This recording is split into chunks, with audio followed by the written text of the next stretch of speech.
2025.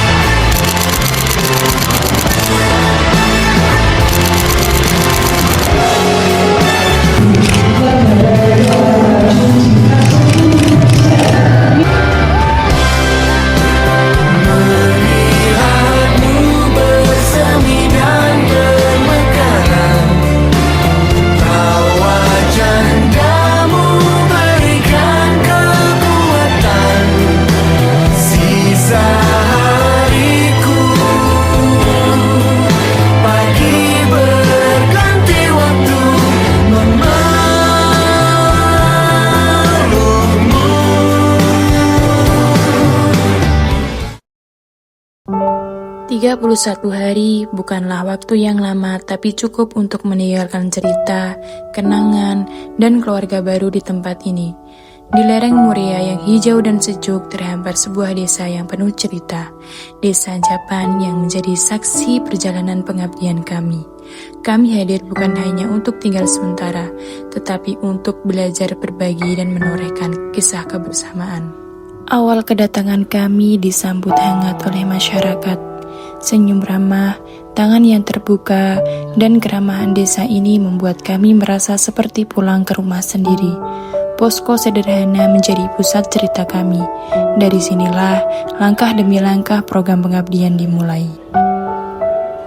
Beberapa minggu di desa ini bukan sekedar program kerja, tapi perjalanan yang penuh makna.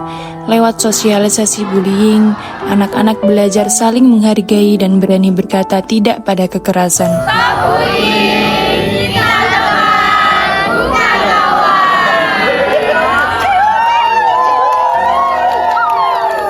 Dengan menabung, mereka paham bahwa masa depan bisa dimulai dari hal-hal kecil. Dan lewat peduli lingkungan, tumbuh rasa cinta menjaga kebersihan lingkungan. Posko sederhana jadi tempat penuh tawa, tempat bimbel, tempat cerita, tempat kami merasa seperti keluarga. Hari-hari di sekolah dan madrasah mengajarkan bahwa ilmu sekecil apapun bisa memberi cahaya. Kami juga menemani mereka di kegiatan pramuka, menumbuhkan kebersamaan dan kemandirian. Senam sehat khusus untuk anak-anak jadi momen yang seru, penuh energi, dan penuh senyum ceria. Dan di TPQ, lantunan ayat suci bersama anak-anak jadi pengingat tentang ketulusan. Semua momen ini mungkin terlihat sederhana, tapi bagi kami, setiap senyum, setiap tawa, setiap pelukan adalah kegiatan yang akan selalu tinggal di hati. KKN memang berakhir, tapi cinta dan cerita di desa ini akan selalu abadi. Di desa Japan, nilai religius begitu terasa. Bersama warga, kami duduk dalam tahlil, melantunkan doa, dan mengumandangkan sholawat dalam maulid. Dan melalui kegiatan penguatan moderasi beragama, kami juga berbagi tentang pentingnya bijak bersosial media. Saring sebelum sharing, agar ruang digital tetap sehat dan damai. Siapa kita?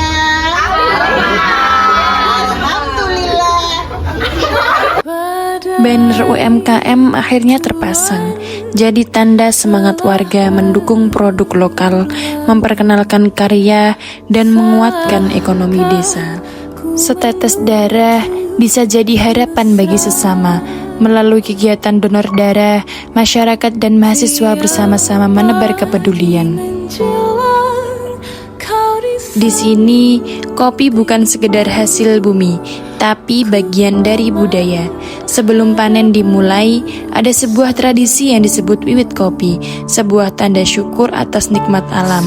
Warga berkumpul, berdoa, dan merayakan awal musim panen dengan penuh kebersamaan.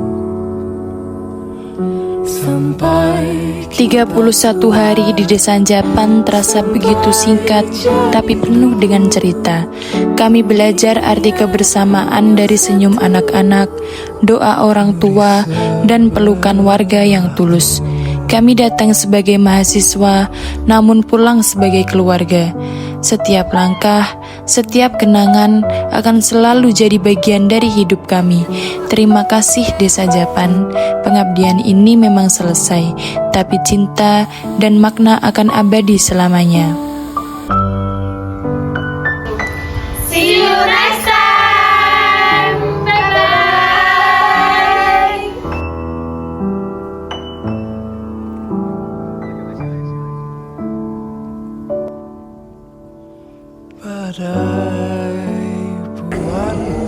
Kalau aku nggak KKN, saya tidak merasakan baunya kentut teman-teman. Kalau aku nggak KKN, aku nggak akan naik BB ku segede ini. Kalau aku nggak KKN, aku nggak bakal mandi nomor 1 terus. Kalau aku nggak KKN, aku nggak bakal ngerasain punya keluarga baru. Kalau aku nggak KKN, aku nggak dipanggil Suni. Akhirnya aku lupa. Kalau aku nggak KKN, aku nggak bakal lihat ibu Rian yang tadi. Kalau nggak KKN, aku nggak bakal ngerasain nyuci tiap hari. Kalau aku nggak KKN, aku nggak bakalan ngerasain KKN. Kalau aku nggak KKN, nggak bakal lihat sindiran setiap malam.